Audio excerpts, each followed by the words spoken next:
Theruvan Sarnai. The question is, what is Anichcha and why is Anichcha so important to a Buddhist?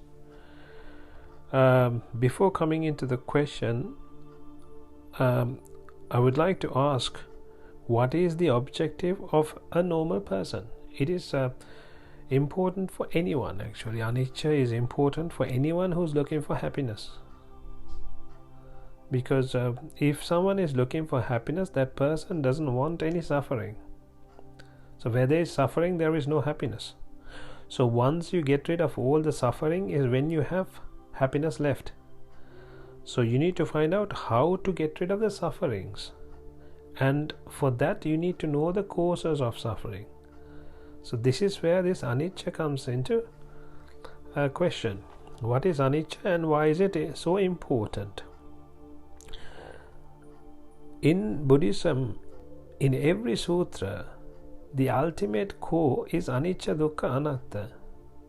Once you understand Anicca, Dukkha, Anatta, you understood the core of Buddhism. Once you grasp the meaning of it, you get it installed into you. That means you become a real Buddhist. Until then, you're not a real Buddhist. You're just a namely Buddhist person who follows Buddhism. But what you need is to become a real Buddhist.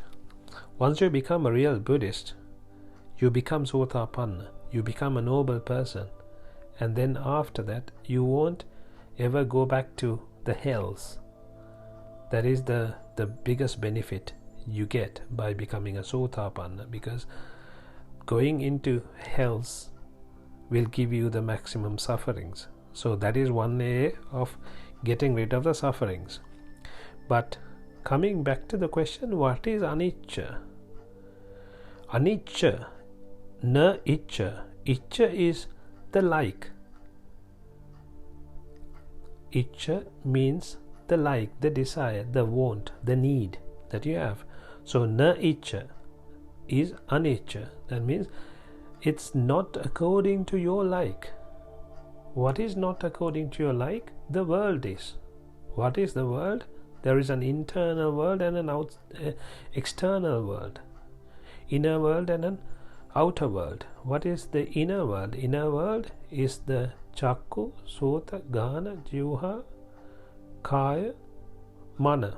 Or in other words, the eye, the ears, the nose, the tongue, the body and the mind. What is the outer world? The outer world is the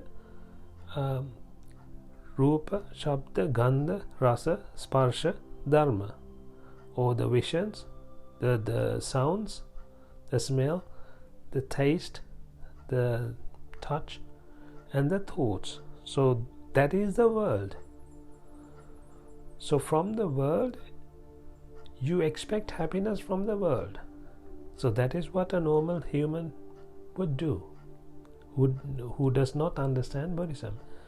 He will be going after, using the inner world, he will be going after the outer world to fulfill the inner world, assuming that it will fulfill.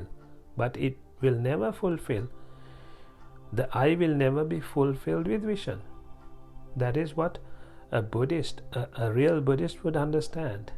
He would look into it carefully and understand that he would never be able to fulfill the eye with the visions, because the visions do not have happiness, but you are looking for happiness in there, of the gratification, asade.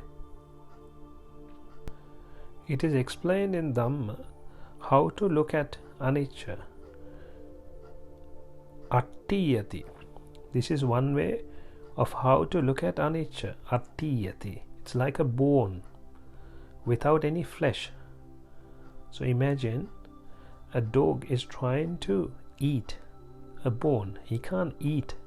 There is nothing to eat in there. He thinks it's going to fulfill his tummy, but it will never fulfill his tummy. He will only try and try and try.